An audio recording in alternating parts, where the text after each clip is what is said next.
الشارع والله. ليش يا ناصر ليش مسوي لك ليش؟ طلع مهاجم ليش يونس؟ طلع مهاجم ليش يونس؟ وين رحت يونس؟ طلع مهاجم ليش يونس؟ وين رحت يونس؟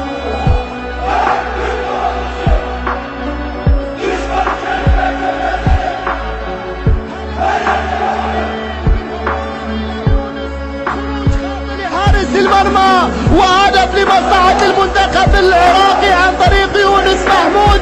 يونس بيسجل العراق. افرح يا بغداد في هذه اللحظات، افرحي.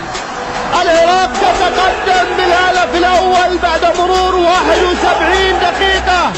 هدف مستحق للعراق نتيجة سيطرة وفرص وخطورة مستمرة على مرمى المنتخب السعودي.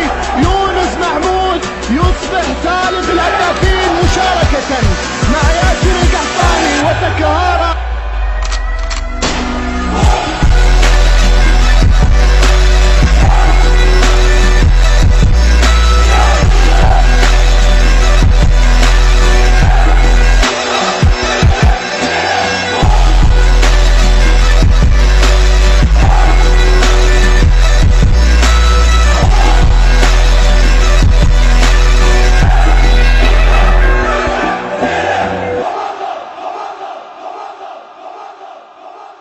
طلع مهاجم ليش يونس؟ طلع مهاجم ليش يونس؟ طلع مهاجم ليش يونس؟ طلع مهاجم ليش يونس؟ طلع مهاجم ليش يونس؟ وين رحت؟